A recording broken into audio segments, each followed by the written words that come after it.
الخلق، کس طرف کہتے ہیں ان کی تخلیق کی طرف، یعنی بچپن کی طرف. جیسے بچپن میں ہم بالکل ناسمجھ سے ہو جاتے ہیں، جب عمر بڑھ جائے، بڑھاپے کی حالت آ جائے تو ایسا بھی سین ہو جاتا ہے کہ وہی ضد جیسے بچپن میں ہم کیا کرتے تھے والدین بھی کرتے ہیں، وہی باتیں جس طریقے کے ساتھ ہم کسی بات پہ اڑ جایا کرتے تھے والدین پوری کیا کرتے تھے، کیونکہ وہ سمجھتے تھے کہ ابھی اس بات کی اس کو سمجھ نہیں ہے.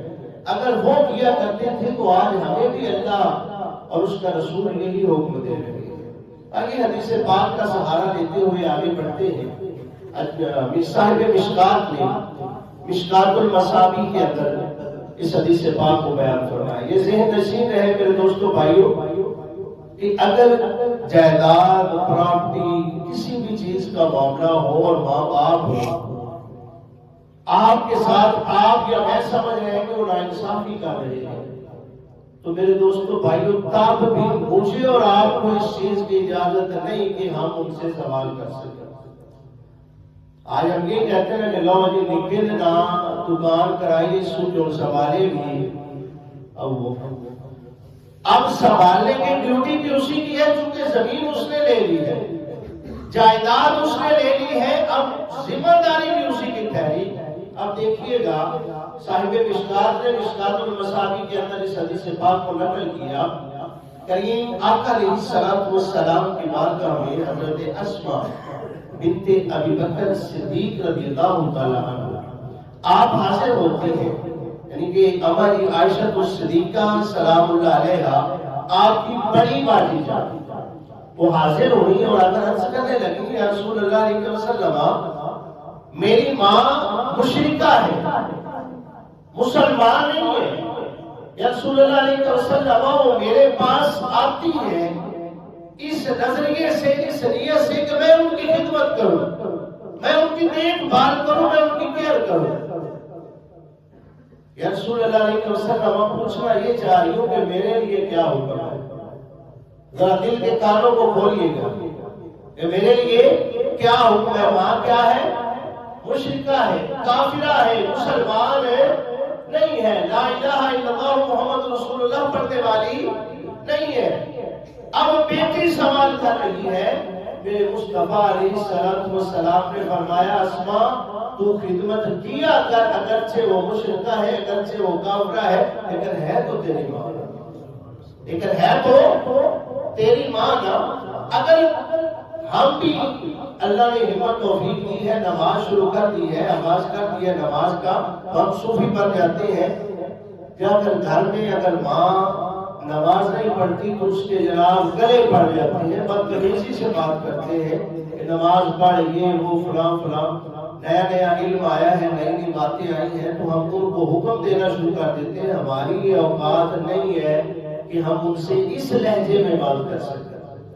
ریکویسٹ کرے، عرض کرے، سختی ہرگز نہ کرے. اب دیکھیے میرے دوستو بھائیو کہ یہ کتنی بڑی بات ہے کہ ایک مشرکہ عورت ہے لیکن ہے ماں.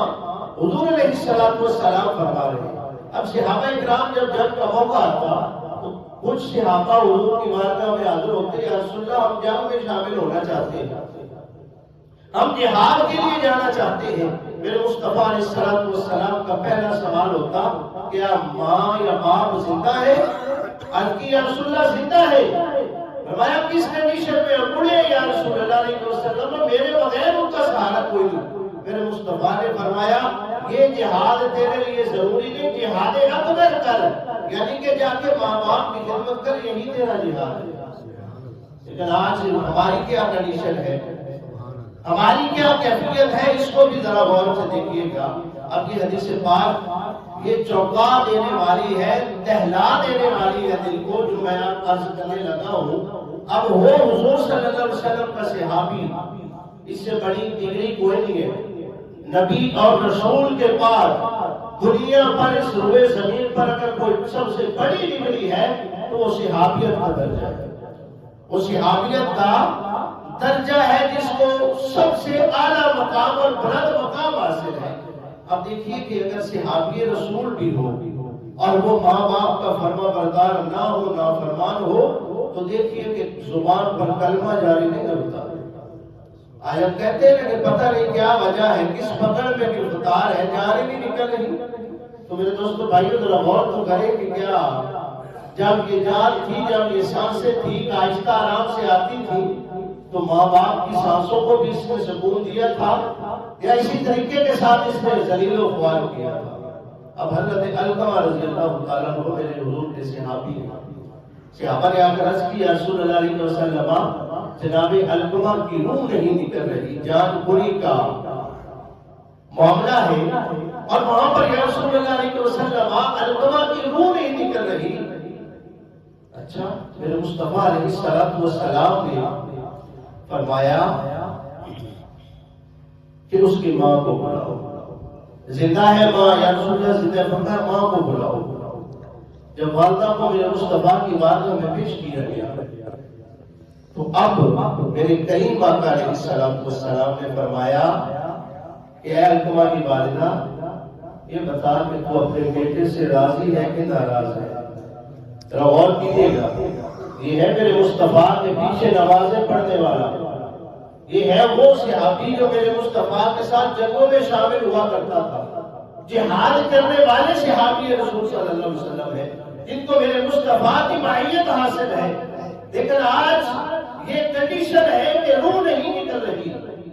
حضور علیہ السلام نے جب والدہ سے پوچھا تو اس کی والدہ نے عرض کی یا رسول اللہ علیہ وسلم، میں علقمہ سے ناراض ہوں، میں علقمہ سے راضی نہیں ہوں، علقمہ سے راضی نہیں ہوں. جب یہ بات کہی تو میرے مصطفیٰ علیہ السلام نے فرمایا کہ علقمہ کو معاف کر دو.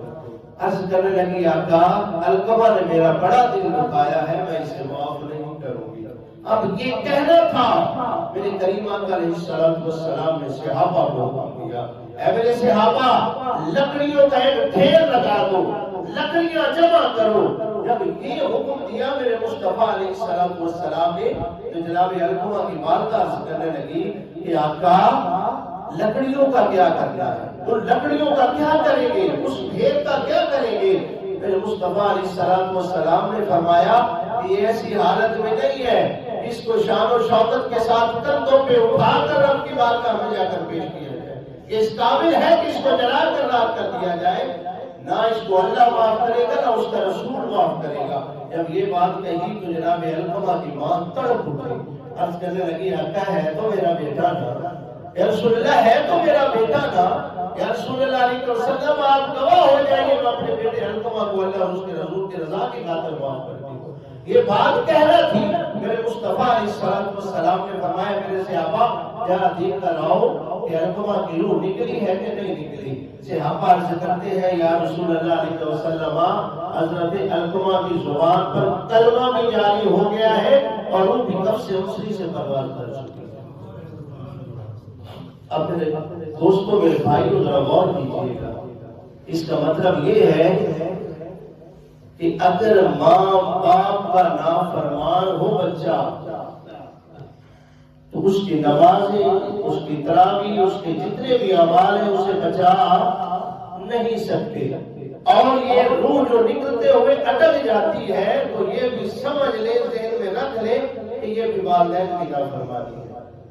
آج بھی ہمارے پاس موقع ہے جن کے والدین حیات ہیں، بچوں کو، نوجوانوں کو چاہیے کہ وہ معافی مانگ کے، معافی طلب کر کے اپنی زندگی کا جو ہے دوبارہ سے آغاز کریں.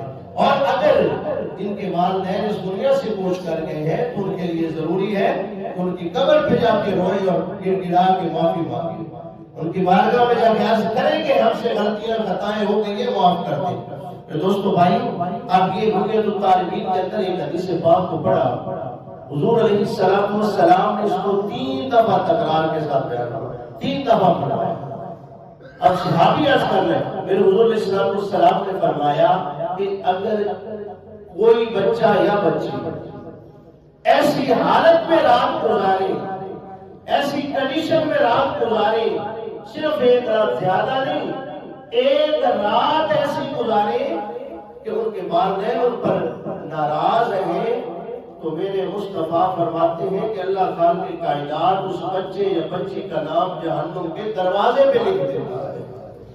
جہنم کے دروازے کے اوپر لکھ دیتا ہے۔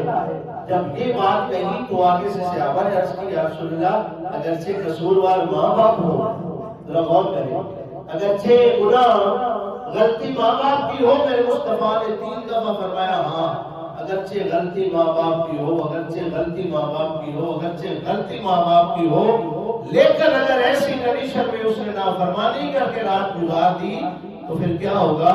اللہ خالق کائنات اس کا نام جہنم کے دروازے پہ لکھوا دے گا۔ ہماری تو زندگیاں یار کھپ جاتی ہیں، ہماری تو زندگیاں اس طرح سے گزر جاتی ہیں، ہماری شکوے شکایات یہ ہوتی ہے کہ لو جی میرے گھر والوں کو، میری بیوی کو، میرے بچوں کو، فلاں کو جناب اس طرح سے رکھا گیا ہے، ہمارے ساتھ زیادتی ہوئی ہے، ہمارے ساتھ یہ ہوا ہے وہ ہوا ہے، لیکن یہ اللہ اور اس کے رسول کا اٹل فیصلہ ہے، اس کو ماننا ہمارے لیے ضروری ہے۔ یہ ذہن نشین رہے کہ اگر والدین سے ایسے اعمال ہوتے ہیں تو اس کے جواب دہ کون ہے؟ بولیے ذرا، وہ والدین ہی ہوتے ہیں۔ آپ اس کے جواب دہ نہیں ہوگے، جواب دہ آپ اپنے اعمال کے ہوگے، آپ اپنے والدین کے اعمال کے جواب دہ نہیں ہوگے کہ اگر انہوں نے ایسا حکم دیا ہے، ایسا کام کیا ہے، ایسی اگر کام کا معاملہ ہوا ہے کہ اولاد میں انصاف نہیں کر سکے تو اس کی جناب محترم جواب دے بھی ان کو اپنے رب کی بارگاہ میں خود ہونا پڑے گا۔ ہم ان کے جواب دے نہیں ہوں گے بلکہ وہ خود جواب دے ہوں گے۔ لہٰذا ہم اپنے آپ کو محفوظ کریں، اپنے آپ کو بچائیں کہ ہم ایسے گناہ کے اندر ملوث و شامل ہرگز نہ ہو۔ ایک دن میرے مصطفیٰ علیہ السلام کی بارگاہ میں جبریل امین حاضر ہوئے تھے۔ بڑی مشہور روایت ہے، فرمایا کہ 3 دفعہ میرے مصطفیٰ نے منبر پر جلوہ فراز ہوتے ہوئے آمین کہا، آمین کہا، آمین کہا۔ صحابہ نے عرض کی یا رسول اللہ آمین کہنے کا مطلب کیا ہے؟